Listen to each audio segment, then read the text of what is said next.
Deputy Adams, thank you. Deputy Adams, please. Deputy Adams. Deputy Durkin, will you allow Deputy Adams to ask his question, please? It's not a good idea having leaders' questions at 8:30 at night. That's all I say. Well, I certainly agree with you on that, Concordia. Taoiseach, the Dublin Simon community launched its annual review today, and the report and the worsening statistics of housing need are an indictment of your government. There are 5,000 citizens in temporary shelter across the state, including 1,500 children. There are nearly 2,300 people in emergency accommodation in this city, including almost 1,300 children, and the number of homeless children in Dublin has increased by 63%. And you may note that the Simon community has rightly described this as a humanitarian crisis. Last Christmas, you made much of your time on the streets, meeting those citizens living rough and at risk following the death of Jonathan Corey, who died in a doorway just opposite this chamber. The failure of government policy is evident in the reality that there are now more citizens sleeping rough today than when Jonathan Corey died. That's the reality. That's the consequence of government policy. Across the state, there are 130,000 citizens seeking a home. Almost 5,000 of them live in my constituency of Louth. Across the state, there is an increase of 40,000 in the last 4 years since you came into government.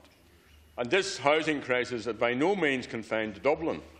Waterford has seen a 74% rise in the number of people presenting as homelessness in the first 8 months of this year.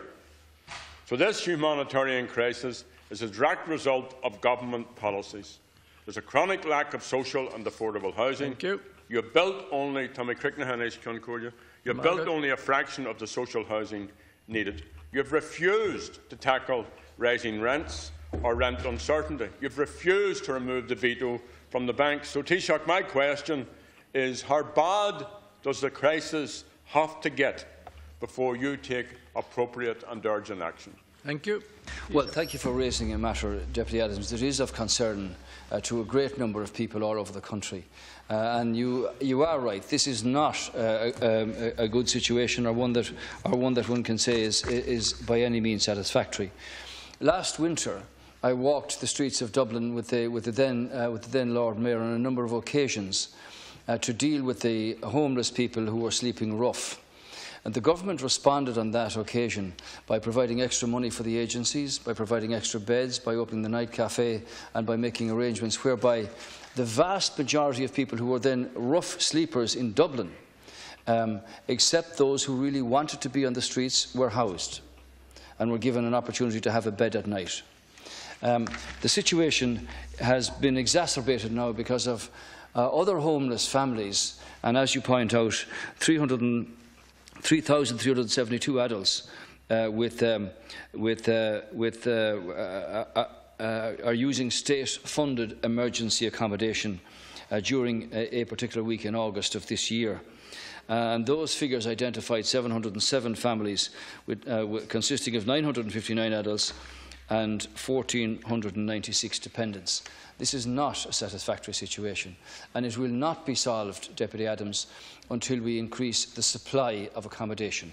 Now, I have to say to you that in Dublin, the 2015 for Dublin was 37.16 million euro to deal with homeless situations here. By the end of August, 33.4 million of that money was spent. Further monies had been committed but not actually paid out.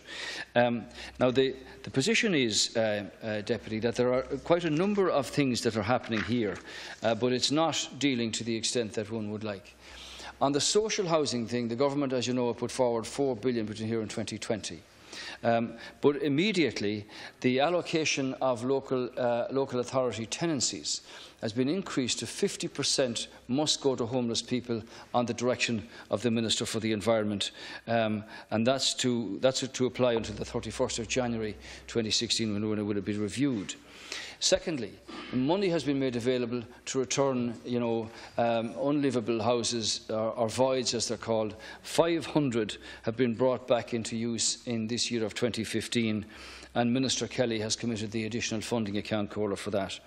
Secondly, the expert group that was set up to look at social housing and homelessness looked at this on an individual basis to oversee the delivery of NAMA property, apartment block in South Dublin, which is now operating a 65-unit accommodation facility.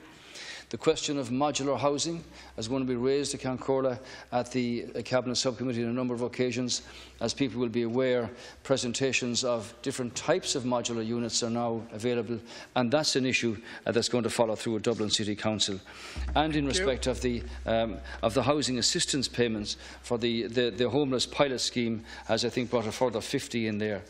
But to be straight about this, Deputy Adams, we can't deal with it in a satisfactory way until more blocks and concrete and housing is actually built. 21,000 units in Dublin here have planning permission, but they haven't moved. In many cases, or in some cases, where builders acquired ground at very costly prices, would expect the taxpayer to make up the difference between its value now and its estimated value then. So yesterday, I'll finish on this, Concorla, Minister for Finance and Minister for the Environment have mandated their senior people now to look at a range of extra options that are open here to deal with this homeless threat, which is not satisfactory, which I thank you for raising, but which is one which cannot be sorted really until we provide more housing units and accommodation on the ground. We're working very hard at it, Deputy Adams. Deputy Adams. I've started to form an opinion around some of these really scandalous crises that it's government policy. I think it's government policy that there are people on the housing, on hospital trolleys. Because if it happens once, or happens twice, or happens for a month, or happens for 2 months, then it has to be policy. Similarly with this housing crisis, I have proved that it has got worse. I haven't proved it.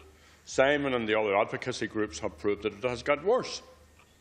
And Focus Ireland has stated that rising rents and static rent supplement payments are causing homelessness in families. 90% of them were never homeless before. Many are also made homeless by landlords selling properties to take advantage of rising property prices. So, in my view, a citizen has the right to a home. The government needs to completely change the manner in which it views tenants. These are citizens with basic rights, not cash cows for private landlords. And instead of trying to solve the housing crisis, Minister Kelly's approach has been to support the landlords and the owners of private rented accommodation. You are acknowledging in your response to me that you haven't built enough houses. You haven't built enough homes. You actually say we can't deal with this in a satisfactory way until more houses are built. I didn't need to come in and put this question to you to be told that. I asked you, when are you going to take appropriate and urgent action? Thank you, Deputy. I remind you, Tommy Ceisteanna, you've refused to tackle rising rents. You've refused. That's policy. You've refused to tackle rent uncertainty. That's policy. You've refused to remove the veto from the banks. That's policy. You have refused to build enough social housing. That is policy, Taoiseach. So when are you going to change that policy? For example, Dublin Council has a shortfall of 16 million. Thank you. So I put it to you, will you change your policy and build the necessary homes for the citizens who deserve that and to deal with this crisis? Deputy, the point is it's not actually a question of a money problem here. The government, as I said, Deputy Ellis, have put $4 billion on the table between here and 2020. councils and local authorities have been given their mandates, have been given their targets and have been told to get on with the job.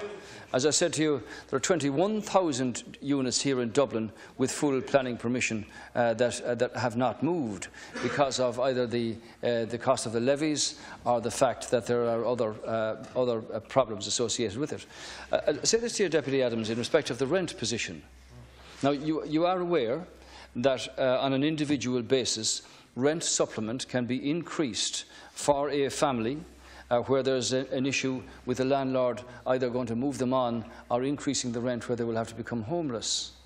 And there is not, Deputy Adams, there is not a problem with money here. It's your leader's All question. of these can be dealt with on an individual basis, and quite a number are being dealt with on an individual basis now. So as I said to you, the decision by the Minister that half of the housing accommodation being allocated by local authority for tenancies goes to homeless people. But a family this evening in Dublin or Cork or Waterford or anywhere else that has now a problem with a landlord who's going to increase the rent and move them out, they can have their problem dealt with by raising the rent supplement on an individual basis by the Department of Social Protection. And it is happening, and what you have to do is inform people of that facility. It's not a permanent solution by any means, Deputy Ellis, but it does mean that people can have a continued tenancy in the accommodation that they're in for a further period. And that's available tonight and tomorrow, and it's not a money question. Each case can be dealt with on its individual circumstances. Deputy Murphy.